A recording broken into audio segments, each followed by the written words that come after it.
नमस्कार किसान भाइयों, कार्यक्रम कृषि दर्शन में आप सभी का स्वागत है। जैसा कि आप जानते हैं, इस कार्यक्रम के माध्यम से हम आप तक खेती बाड़ी से जुड़ी नवीनतम जानकारियां पहुंचाते हैं। तो आइए जानकारियों का सिलसिला शुरू करते हैं और सबसे पहले नज़र डालते हैं खबरें खेती की पर। नमस्कार, खबरें खेती में आपका स्वागत है। मैं हूं प्रीति श्रीवास्तव। अब खबर विस्तार से। लू से बचाव के लिए मुर्गियों का प्रबंधन है बेहद जरूरी।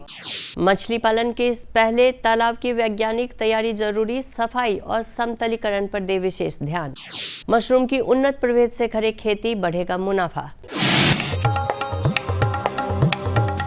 बदलते कृषि परिदृश्य में किसानों को समय पर संसाधन उपलब्ध कराना सरकार की प्राथमिकता बन गई है। राज्य सरकार किसानों के हित में खाद और बीज की उपलब्धता सुनिश्चित करने के लिए लगातार प्रयासरत है। खासतौर पर बुआई के मौसम में खाद और बीज की उपलब्धता सुनिश्चित करना सरकार की प्राथमिकता में शामिल है। पटना स्थित बामेती में कृषि विभाग के निदेशक सौरभ सुमन यादव ने बताया कि किसानों तक सही समय पर खाद और बीज पहुंचाने के लिए सख्त निगरानी भी की जा रही है। उन्होंने कहा कि किसी भी स्तर पर कमी या लापरवाही को बर्दाश्त नहीं किया जाएगा और जरूरत पड़ने पर त्वरित कार्रवाई भी की जाएगी। गर्मी के मौसम में जहां इंसानों के साथ साथ पशु पक्षियों की भी विशेष देखभाल की आवश्यकता होती है, वहीं मुर्गी पालन करने वाले किसानों के लिए यह समय और भी संवेदनशील होता है। लू और बढ़ते तापमान का असर सीधे तौर पर मुर्गियों के स्वास्थ्य और उत्पादन पर पड़ता है। गर्मी के दिनों में मुर्गी पालन करने वाले किसानों को विशेष सावधानी बरतने की जरूरत होती है। तेज धूप और लू के कारण मुर्गियों में हीट स्ट्रेस की समस्या बढ़ जाती है, जिससे उनकी सेहत और अंडा उत्पादन प्रभावित होता है। इससे बचाव के लिए मुर्गी के बाड़े को ठंडा और हवादार बनाए रखना जरूरी है। बाड़े की छत पर पराली या भूसा बिछाकर उस पर समय समय पर पानी का छिड़काव करना चाहिए, जिससे अंदर का तापमान नियंत्रित रहता है। मत्स्य पालन आज के समय में किसानों के लिए आय बढ़ाने का एक सशक्त माध्यम बन चुका है, लेकिन मछली पालन में सफलता के लिए सबसे जरूरी है तालाब का सही प्रबंधन। इस समय कई मत्स्य पालक भाई मछली पालन की तैयारी में जुड़े होंगे। ऐसे में अगर तालाब की वैज्ञानिक तरीके से तैयारी की जाए तो मछलियों में बीमारियों की संभावना काफ़ी हद तक कम हो जाती है और उत्पादन भी बेहतर मिलता है। मछली पालन शुरू करने से पहले तालाब की अच्छी तरह सफाई करना बेहद जरूरी है। साथ ही तालाब के किनारों की मरम्मत भी करें ताकि पानी का रिसाव न हो। इसके बाद तालाब में चूना डालना चाहिए। चूना पानी की गुणवत्ता को सुधारता है और हानिकारक जीवाणुओं को नष्ट करता है। सामान्यतः प्रति हेक्टेयर 200 से 300 किलो चूना का प्रयोग किया जाता है।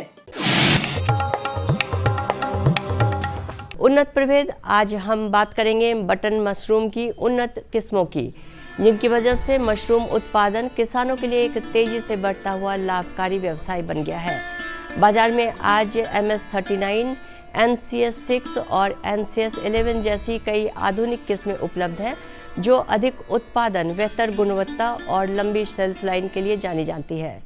इन किस्मों की खासियत यह है कि यह कम जगह, नियंत्रित वातावरण और थोड़े निवेश में भी किसान उच्च गुणवत्ता वाला उत्पादन कर सकते हैं। यही कारण है कि बटन मशरूम के उन्नत प्रभेद आज किसानों की आय बढ़ाने के नए साधन बनते जा रहे हैं। कृषि क्षेत्र में आधुनिक तकनीक लगातार बदलाव ला रही है और इसी कड़ी में बूम स्प्रेयर किसानों के लिए एक बड़ा समाधान बनकर उभरा है।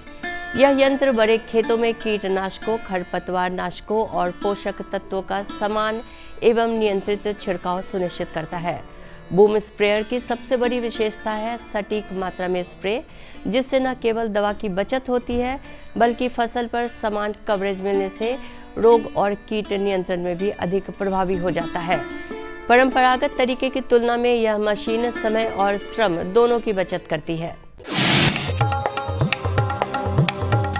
सफलता की आज की कड़ी में मिलते हैं वैशाली जिले के सफल किसान मुंचुन पांडे से, जिन्होंने मात्र 1 एकड़ भूमि में बैगन की उन्नत खेती कर मिसाल पेश की है। मुंचुन ने पारंपरिक खेती छोड़ वैज्ञानिक तकनीक और उन्नत बीजों को अपनाया। साथ ही ड्रिप सिंचाई और जैविक खाद का उपयोग कर उत्पादन लागत भी कम की। इतना ही नहीं, समय पर रोग और कीट प्रबंधन कर फसल को सुरक्षित भी रखा। आज उनकी बैगन की पैदावार सामान्य से कई गुना अधिक है। इससे न केवल उनकी आमदनी बढ़ी है बल्कि स्थानीय किसानों को भी प्रेरणा मिली है।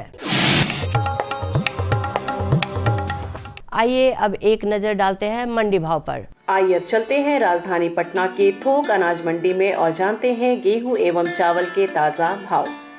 लोकल गेहूं 4,000 रुपये प्रति क्विंटल, शरबती गेहूं 4,500 रुपये प्रति क्विंटल, MP गेहूं 4,300 रुपये प्रति क्विंटल, उसना चावल 7,000 रुपये प्रति क्विंटल, सोनम चावल 7,500 रुपये प्रति क्विंटल, सुपर चावल 8,000 रुपये प्रति क्विंटल, अरवा सुपर बासमती चावल 11,000 रुपये प्रति क्विंटल। चलते चलते अब एक नज़र मौसम के पूर्वानुमान पर। मौसम विज्ञान केंद्र पटना के मुताबिक राज्य के अधिकांश हिस्सों में बादल छाए रहेंगे, जबकि कुछ जगहों पर हल्की बारिश होने की संभावना है। इस दौरान 12 से 14 किलोमीटर प्रति घंटे की रफ्तार से हवाएं भी चलेंगी। तेज हवाओं से लोगों को उमस से राहत मिलेगी। राजधानी सहित पूरे प्रदेश में अधिकतम तापमान 37 डिग्री सेल्सियस जबकि न्यूनतम तापमान 26 डिग्री सेल्सियस के आसपास बने रहने की संभावना है। किसान भाइयों, अभी आपने देखा खबरें खेती की और जाना खेती बाड़ी से जुड़ी तमाम नई जानकारियाँ, सफलता की नई कहानी, मंडी भाव और मौसम के विषय में भी जानकारी हासिल की। इसी के साथ यहाँ पे रुकेंगे एक छोटे से ब्रेक के लिए। ब्रेक के बाद जल्द लौटेंगे, आप बने रहें हमारे साथ। हर जोखिम से निकल कर फसल आए, सुरक्षित हो जाए। फसल बीमा से हर किसान अब आत्मनिर्भर हो जाए। अब सूखा पड़े या बाढ़ आ जाए, कोई डर नहीं। अब ओले पड़े या कीट पतंगे फसल खा जाए, कोई फिक्र नहीं। अब कैसी भी आपदा हमारी फसल पे आ जाए, क्षति होने पर हमारे दावों का उचित भुगतान मिलता है, क्योंकि हमने लिया है प्रधानमंत्री फसल बीमा। बुआई से फसल कटाई तक हर जोखिम का दावा, न्यूनतम प्रीमियम पर अधिकतम भुगतान का वादा। योजना से हर साल जुड़ रहे हैं 5 करोड़ से ज्यादा किसान। अब आपकी है बारी। नजदीकी कृषि कार्यालय, सहकारी समिति, बैंक शाखा, अधिकृत बीमा कंपनी या जन सेवा केंद्र में स्वेच्छा से करा सकते हैं पंजीकरण। फसल बीमा पोर्टल या फसल बीमा ऐप द्वारा भी किया जा सकता है पंजीकरण। प्रधानमंत्री फसल बीमा योजना, आपकी फसलों का संपूर्ण सुरक्षा कवच। कृषि एवं किसान कल्याण मंत्रालय, भारत सरकार। ब्रेक के बाद कार्यक्रम कृषि दर्शन में आप सभी का एक बार फिर से स्वागत है। किसान भाइयों, जैसा कि आप जानते हैं कि तापमान में लगातार वृद्धि हो रही है, जिसका प्रभाव हम इंसानों के साथ साथ हमारे पशुओं पर भी पड़ता है। तो आज हम जानेंगे कि हमारे दुधारू पशुओं पे इस मौसम में क्या प्रभाव पड़ते हैं, इन दिनों उनकी देखभाल कैसे करें, उनमें होने वाले रोग कौन से हैं और उनका उपचार कैसे करें। ये सारी जानकारी हासिल करेंगे हमारे कृषि विशेषज्ञ डॉक्टर ज्ञानदेव सिंह जी से। नमस्कार किसान भाइयों, आप देख रहे हैं हमारा विशेष कार्यक्रम कृषि दर्शन। मैं हूं कोमल सिन्हा और आज हम बात करेंगे गर्मी में दुधारू पशुओं में होने वाली समस्याओं के बारे में। क्या है वो समस्याएं और उनके उपचार क्या हैं, क्योंकि जैसा कि हम सब देख रहे हैं कि तापमान में लगातार वृद्धि हो रही है और इसका प्रभाव हमारे पशुओं पर होता ही है और जिसके कारण उनमें रोग होने की संभावना बढ़ जाती है। तो इन सभी बातों पर विस्तार से जानकारी देंगे। हमारे बीच आज मौजूद हैं डॉक्टर ज्ञानदेव सिंह, जो कि सह प्राध्यापक हैं बिहार वेटनरी कॉलेज पटना से। नमस्कार डॉक्टर साहब, आपका हार्दिक स्वागत है हमारे आज के प्रोग्राम में। हमारे किसान भाई ये जानना चाहेंगे कि जिस तरह से तापमान में लगातार वृद्धि हो रही है, तो इसमें गायों को मुख्यतः किन तरह की समस्याओं का सामना करना पड़ता है और किसान भाइयों को किन किन चीज़ों का ध्यान रखने की ज़रूरत है? सबसे पहले मैं आप दूरदर्शन की टीम को धन्यवाद देता हूं कि आपने बहुत अच्छा टॉपिक सेलेक्ट किया है। इसमें अचानक तापमान में वृद्धि की वजह से सबसे ज़्यादा अगर परेशानी होती है तो जानवरों को होती है, और जानवरों को परेशानी होती है। हम लोगों को, जैसे ह्यूमन बींग्स की आप बात करते हैं तो ह्यूमन बींग्स की परेशानी हम खुद रिकॉग्नाइज़ कर लेते हैं, खुद शेल्टर ढूंढते हैं, खुद एसी में जाते हैं, पंखे में जाते हैं, जबकि जानवर ऐसा नहीं करता। इवन वो बताता भी नहीं है कि हमें गर्मी लग रही है। तो कुछ ऐसे लक्षण होते हैं जिसको देख के किसान भाई या पशुपालक इसको बता सकते हैं कि इसको गर्मी लग रही है। अब वो लक्षण को जानना बहुत ज़रूरी है कि आप दूर से ही पहचान लें कि इस जानवर को गर्मी लग रही है। जनरली एनिमल की बॉडी इम्यूनिटी और बॉडी की बनावट और वो खुद एक्लेमेटेशन का इतना बढ़िया होता है कि थोड़ा हरास कंडीशन में भी वो अपने आप को एडजस्ट कर लेते हैं। लेकिन कुछ जो मुख्यतः महत्वपूर्ण लक्षण जो दिखते हैं वो ये है कि जानवर को आप दूर से अगर देखेंगे तो बहुत तेज़ सांस लेगा वो, उसका रिस्पायरेशन जैसे हमारे में भी होता है, हमको भी गर्मी लगती है तो हमारी भी सांस की गति बढ़ जाती है। दूसरा चीज़ होगा कि उसके मुंह से बहुत लार निकलेगा, मतलब वो सलाइवेशन बहुत ज़्यादा करेगा, तो इससे ये लगता है कि वो बॉडी वो बाहर के वातावरण के तापमान को कंपेंसेट करने के लिए वो लार सलाइवेशन निकलता है। तीसरा कि आप देखेंगे कि अगर गर्मी लग रही है, आपने कुछ ध्यान नहीं दिया तो 2-3 दिन में आप देखेंगे, एक दिन में इवन सुबह लगी गर्मी दिन में, तो शाम को आप sudden decrease in the milk production, दुग्ध उत्पादन में आपको तुरंत ही गिरावट महसूस मिलेगी। ये सब सामान्य लक्षण है जो कि हम जानवरों में देखते हैं। दूसरी चीज़ ये कि लक्षण जानवर की इससे बहुत बीमारी तो इसको क्या कहेंगे, तापमान के वजह से उसमें उसकी इम्यूनिटी पे असर पड़ता है, तो इसके लक्षण को पहचानना बहुत ज़रूरी है। और किसान को लक्षण, ये जो 3-4 लक्षण हमने बताए, ये बहुत महत्वपूर्ण लक्षण है जिससे किसान ये पता कर सकेगा कि हमारे गाय को या भैंस को, दुधारू पशुओं को ये गर्मी लग रही है। किसान भाइयों, जैसा कि अभी डॉक्टर साहब ने बताया कि हीट स्ट्रेस के मुख्य लक्षण क्या है और किस तरह से वो पहचान सकते हैं कि दुधारू पशुओं में हीट स्ट्रेस की समस्या उत्पन्न हो रही है। डॉक्टर साहब, हम यह भी जानना चाहेंगे कि छोटे किसान कम खर्च में किस तरह से अपने पशुओं को, गायों को ठंडा रख सकते हैं। बिल्कुल, ये बहुत ही अच्छा क्वेश्चन है, क्योंकि मुख्यतः हमारा ध्यान अगर पशुपालक पे जाता है तो हमको इस बात का बहुत ही ध्यान रखना पड़ता है कि हम जानवरों को कम से कम लागत में उनका मैनेजमेंट अच्छा रख सकें बजाय ट्रीटमेंट के। अगर मान लीजिए उसको लू लगा या गर्मी बहुत लगी, बीमार हुआ, तो उसके इलाज की तरफ जाएंगे आप, जो कि निश्चित रूप से बहुत ही किसान के लिए अच्छी बात नहीं है, क्योंकि उसमें पैसा खर्च होगा, प्लस जानवर का जो स्वास्थ्य गिरता है उसके बाद जो प्रोडक्शन गिरेगा, उसके बाद आप फिर उसमें उसको लॉस को कंपेंसेट करना बहुत मुश्किल होता है। तो दिक्कत ये है कि हम क्यों ना उसके पहले ही ऐसा मैनेजमेंट किसान को समझा दें, किसान ऐसा मैनेजमेंट कर ले कि उसको इस सब चीज़ों से नुकसान से बिल्कुल मुक्ति मिल जाए। तो उसमें सबसे पहले जो बात होती है कि हम क्या करते हैं, तो हम जब भी पशुपालक या जो भी हम जहाँ रखते हैं, गांव में भी, इवन आज तो शहर में भी, शहर में थोड़ी कम है व्यवस्था पेड़ पौधों की, तो हम कोशिश ये करते हैं कि जैसे गांव में पशुपालक हैं तो गांव में बहुत बड़े बड़े पेड़ कहीं कहीं होते हैं, बरगद के, पीपल के, आम के भी, नीम के भी, जहाँ अच्छे छायादार वृक्ष हों। नीम में थोड़ा कम होता है, तो इस तरह की जगह पे आप अपने पशु को जैसे ही देखें कि 9-10 बजा अपना चारा दे के, जो भी आप रूटीन प्रोसेस अपनाते हैं उसको देख के वहाँ आप बांध दीजिए। दूसरा चीज़ जो अपनाते हैं, अगर मान लीजिए आप नहीं ले जा पाते हैं, वहाँ आपके पास शेड है, तो शेड को, जैसे टीन करकट का अगर शेड है तो ये तो बहुत ही ख़तरनाक है। इस तरह की अगर आप है, मान लीजिए आपके पास कोई सॉल्यूशन नहीं है कि सीमेंटेड छत है और टीन का करकट है, तो उसमें आप फूस का एक कवर मोटा सा टाट का डाल दें और उस पर पानी डाल दें ताकि वो दिन भर भीगा रहे, और या फिर आप बोरा, जो जूट वाला बोरा होता है, ये डाल के उसको दिन भर भिगोए रहें। मतलब इसका मेन वो ये है कि हम उसके जो आवास है उसको हम ठंडा रखें। दूसरी बात, आप कम से कम दिन में 1 से 2 बार मिनिमम, 2 बार तो मिनिमम, नहीं तो 3 बार भी कर सकते हैं आप, उसके शरीर पे कुछ पानी का छिड़काव करें। इवन उसका जो आसपास का जो परिवेश है उसमें भी थोड़ा पानी का छिड़काव करें। ये बहुत ही मतलब सरल और बहुत ही अच्छी चीज़ है, जिसकी वजह से आप उसके गर्मी लगने के चीज़ों को आप रोक सकते हैं और उसके गर्मी के प्रकोप को उसके ऊपर बचा सकते हैं। सबसे इम्पॉर्टेंट चीज़ है, आप उसके शेड को हार्ड टीन या शेड से मुक्ति दिलाएं।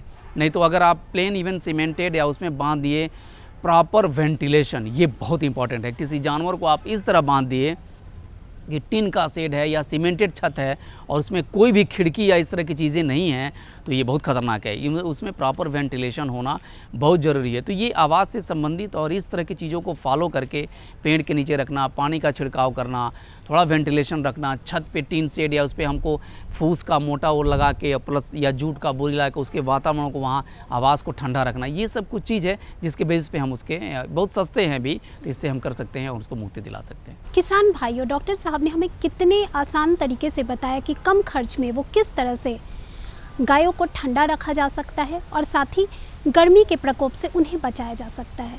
डॉक्टर साहब, हमारे किसान भाइयों को आप इस बात की भी जानकारी दें कि क्या तापमान वृद्धि में चारा और पानी देते वक्त भी कुछ सावधानियों को बरतना चाहिए, और वो सावधानियाँ क्या हैं? बिल्कुल सही, ये बहुत ही ज़रूरी चीज़ है, क्योंकि देखिए खान पान, इवन हम भी ह्यूमन बींग्स हैं। खान पान जैसे हम होता है कि हमारे गर्मी के दिनों में मस्क मिलन, वाटर मिलन, ये फ्रूट्स जो है, मतलब इसका मतलब क्या है, ये गर्मी का फ्रूट्स क्यों बनाया गया है? इसलिए बनाया गया है कि हमारे वाटर रिक्वायरमेंट को बॉडी में इस फ्रूट्स खा के, इस चीज़ों को खा के, खाना कम खा के, इस चीज़ों को लेके अपनी हम वाटर रिक्वायरमेंट को पूरा कर सकें। सिमिलरली इसी तरह की बिल्कुल प्रक्रिया हमको फॉलो करनी पड़ती है दुधारू पशु में या किसी जानवर में, इवन आप दूसरे जानवर भी रखे हैं उसमें भी, तो उसको हम इस तरह के फ्रूट्स को भी ऑफ़र कर सकते हैं। प्लस हरा चारा सुबह और शाम हरा चारा की इनको देना चाहिए। सुबह शाम हरा चारा की व्यवस्था बहुत ज़रूरी है। और वाटर, फ्रेश वाटर, पानी की जो आपको देना है, ऐसा नहीं है कि हम कोई पानी गर्म है और बिल्कुल पानी उसको ला के गंदा पानी है उसको पिला दिए। तो इस बात का बहुत ध्यान रखना चाहिए कि स्वच्छ पानी, और कम से कम 3-4 बार, 4-5 बार भी आप कर सकते हैं, लेकिन 3-4 बार मिनिमम उसको पानी की व्यवस्था होनी चाहिए। और चारा और इसकी व्यवस्था कम सुबह और शाम कम से कम हरा चारा आजकल बहुत ही ज्वार और मक्का, इवन आज गाँव में है बरसीम भी लोग लगाते हैं। तो हरा चारा की प्रचुर व्यवस्था किसान जो रखते हैं अपने खेतों में लगाते हैं जानवरों के लिए। और इस तरह हरा चारा और पानी की व्यवस्था हम रख के और जानवरों को हम अच्छे तरह से गर्मी में इसका प्रबंधन करके हम कर सकते हैं। जैसा कि डॉक्टर साहब ने अभी हम सभी को ये बताया कि चारा और पानी देते वक्त हमें किन सावधानियों को बरतना चाहिए, किन बातों का ध्यान रखना चाहिए, डॉक्टर साहब हमें ये भी बताएं कि क्या तापमान में वृद्धि के कारण कुछ खास खुराक या कोई सप्लीमेंट देने की आवश्यकता है? हाँ, बहुत ज़रूरी है, बहुत ही महत्वपूर्ण क्वेश्चन है आपका किसान भाइयों के लिए। निश्चित रूप से ये बेसिकली जो ये वातावरण चेंज होता है, जैसे हम जाड़े से गर्मी में आए, गर्मी से बरसात में, बरसात भी करीब करीब गर्मी ही होती है, तो उसके बाद हम फिर जाड़ा में जाएं, मतलब ये फेज़ जो होता है ट्रांजिशन फेज़, और अचानक हम एक दूसरे मौसम से निकल के और एक अलग मौसम में जा रहे हैं, यानी हमारी शरीर अभी एक्लेमेटाइज्ड नहीं है। तो इस कंडीशन में हमारे शरीर पे बहुत ही स्ट्रेस पड़ता है, हम ह्यूमन बींग्स पे भी। सिमिलरली एकदम सही इसी तरीके से जानवरों के शरीर पे भी इसका एडवर्स रिएक्शन पड़ता है। और इसमें हमको कुछ जो है, जैसे हम भी मिनरल्स वाटर पीते हैं, ठंडा पानी पीते हैं, कुछ फ्रूट्स खाते हैं, कुछ ऐसी चीज़ देते हैं जिसमें मिनरल हो, ग्लूकान डी हो, इस तरह की चीज़ें, सप्लीमेंट, फ्रूट जूस पीते हैं, तो हम ह्यूमन बींग्स भी ये करता है। तो सिमिलरली इसी तरीके से हमको जानवरों को भी कुछ मिनरल सप्लीमेंट और नमक की मात्रा जो है एकदम इस वातावरण में गर्मी के दिनों में बढ़ा देनी चाहिए और रेगुलर देना चाहिए। बढ़ाने से ज़्यादा महत्वपूर्ण है कि इस खुराक में रेगुलरली आप उसको इंक्लूड करें, मिनरल मिक्सचर इंक्लूड करें, फिर आप इसको नमक भी थोड़ा इंक्लूड करें। दूसरी चीज़ सप्लीमेंट की अगर बात करते हैं तो सप्लीमेंट में इंटा बीटा NH एक मल्टीविटामिन आता है, बहुत भी इफेक्टिव मल्टीविटामिन है, उसको आप 10 ml डेली अगर सुबह शाम दें, जो कि कम मात्रा है, आपकी मात्रा कम है लेकिन काफ़ी अच्छी उसमें है, इसकी इफ़ेक्टिवनेस है। उसके साथ हम उसको कुछ ऐसी भी चीज़ देते हैं जिससे पेट का माइक्रोफ्लोरा को मजबूत रहे, तो उसके लिए इकोटास बोलस आता है। प्लस लीवर को वो करने के लिए लिवोटास सिरप, जो कि क्योंकि जनरली जब हम एक्सट्रीम वेदर में आएंगे तो हमारा सिस्टम जो है डिहाइड्रेट करेगा और तमाम तरह की सिस्टमिक प्रॉब्लम होती है जानवरों में, तो जानवरों को जो है हम इस तरह के लिवोटास आता है, इस तरह की आते हैं। मिनरल मिक्सचर आप रेगुलर रखें, मिनरल मिक्सचर देना बहुत ही इंपॉर्टेंट। नमक की मात्रा बढ़ाएं। कुछ सप्लीमेंट जैसे मैंने बताया इंटा बीटा NH ओरल सस्पेंशन है, 10 ml दे सकते हैं आप। प्लस कुछ कभी कभी एक एलिमेंटल आयोडीन का इंजेक्शन भी आता है, जैसे HTM के नाम से। HTM ये क्या है कि आपके पूरे जानवरों के मेटाबॉलिज्म को बिल्कुल मेंटेन करके रखता है। तो गर्मी के दिनों में शुरुआत हो रही है, आपने लगा दिया और उसको आप व्यवस्थित रूप से आप रखें, कोई दिक्कत नहीं होती है। तो थोड़ी सी कुछ बातों का ध्यान रखते हुए और इस तरह करते हुए हम जो है इसको जानवरों के स्वास्थ्य को, इस गर्मी के दिनों में एक्सट्रीम वेदर ही कहते हैं, अब हीट वेव चल रही है, इसमें आप पानी की व्यवस्था करके स्वच्छ चारा, स्वच्छ पानी वातावरण में हम जानवरों को के पालन पोषण में अच्छी सफलता पा सकते हैं। किसान भाइयों, जैसा कि डॉक्टर साहब ने बताया कि तापमान में वृद्धि के कारण गायों में किन किन समस्याओं का सामना करना पड़ता है और साथ ही उनके मुख्य लक्षण क्या हैं, कम लागत में किसान किस तरह से गायों को सुरक्षित रख सकते हैं, उनका रखरखाव कर सकते हैं, रोगों से उनका बचाव कर सकते हैं, साथ ही चारा और पानी देते वक्त किन खास बातों का ध्यान रखना चाहिए, साथ ही वो खास फूड सप्लीमेंट क्या है जो उन्हें इस तापमान वृद्धि में देने की ज़रूरत है। तो डॉक्टर साहब आपका बहुत बहुत धन्यवाद। हमारे किसान भाइयों को आपने बहुत ही महत्वपूर्ण जानकारी दी और आशा करती हूँ कि आप सभी इन सावधानियों का ख्याल बरतेंगे और साथ ही लाभान्वित होंगे। किसान भाइयों, अभी आपने हमारे विशेषज्ञ के माध्यम से जाना कि कैसे इन दिनों दुधारू पशुओं की देखभाल करें, उनमें होने वाले रोग और लक्षण क्या हैं, उनका उपचार कैसे करें। इसी के साथ बढ़ेंगे कार्यक्रम के अगले भाग में, जहां हम जानेंगे भारत सरकार की कृषि योजनाओं के विषय में। भारत सरकार ने खेतीबाड़ी पर आधारित कई योजनाएं बनाई हैं, उन्हीं योजनाओं में से एक योजना के विषय में जानेंगे इस शॉर्ट वीडियो फिल्म के माध्यम से। आज भारत का किसान पहले से अधिक सशक्त, समृद्ध और आत्मनिर्भर है। इसका कारण है माननीय प्रधानमंत्री श्री नरेंद्र मोदी जी के नेतृत्व में भारत सरकार द्वारा लगभग 10 वर्षों से किसानों के लिए चलाई जा रही अनगिनत योजनाएं, जैसे सॉइल हेल्थ कार्ड, प्रधानमंत्री फसल बीमा योजना, पीएम किसान सम्मान निधि योजना, पीएम किसान समृद्धि योजना, पीएम कृषि सिंचाई योजना इत्यादि। इस वर्ष लाल किले की प्राचीर से प्रधानमंत्री जी ने कृषि के क्षेत्र में आधुनिकीकरण की दिशा में एक संकल्प लिया कि हमारे एग्रीकल्चर सेक्टर में टेक्नोलॉजी आए, एग्रीटेक को बल मिले, इसलिए विमेन सेल्फ हेल्प ग्रुप की बहनों को हम ट्रेनिंग देंगे और हजारों ऐसे विमेन सेल्फ हेल्प ग्रुप को भारत सरकार ड्रोन देगी, ट्रेनिंग देगी और हमारे एग्रीकल्चर के काम में ड्रोन की सेवाएं उपलब्ध हो। इसके लिए हम शुरुआत करेंगे। प्रारंभ हम 15,000 विमेन सेल्फ हेल्प ग्रुप के द्वारा ये ड्रोन की उड़ान का हम आरंभ कर रहे हैं। इसी कड़ी में आज प्रधानमंत्री नरेंद्र मोदी जी ड्रोन दीदी योजना का शुभारंभ कर रहे हैं। भारत सरकार की नई पहल के अंतर्गत ड्रोन दीदी योजना को कार्यान्वित किया गया है। ड्रोन और उसके सहायक एक्सेसरीज की खरीद के लागत का 80% या अधिकतम 8 लाख रुपए तक स्वयं सहायता समूहों को केंद्रीय वित्तीय सहायता प्रदान की जाएगी। इस क्रांतिकारी पहल से अतिरिक्त आय अर्जित करने के लिए हमारे किसान सक्षम होंगे। माननीय प्रधानमंत्री श्री नरेंद्र मोदी जी के नेतृत्व में भारत सरकार किसानों को ड्रोन के उपयोग के लिए प्रोत्साहित कर रही है। किसान ड्रोन का उपयोग कर पारंपरिक खेती के तरीकों को बदल रहा है। आधुनिक हाई रेजोल्यूशन कैमरा और उन्नत सेंसर से लैस किसान ड्रोन भारतीय कृषि क्षेत्र को नई ऊंचाइयों पर ले जाने की क्षमता रखते हैं। कीटनाशकों और उर्वरकों का छिड़काव, हवाई निगरानी, फसल और मृदा स्वास्थ्य की निगरानी, बीजारोपण, क्षतिग्रस्त फसलों का आकलन और फसल बीमा के दावों की जानकारी दे सकता है। किसान ड्रोन की उपलब्धता के लिए केंद्रीय कृषि मंत्रालय द्वारा ड्रोन की खरीद के लिए वित्तीय सहायता दी जा रही है।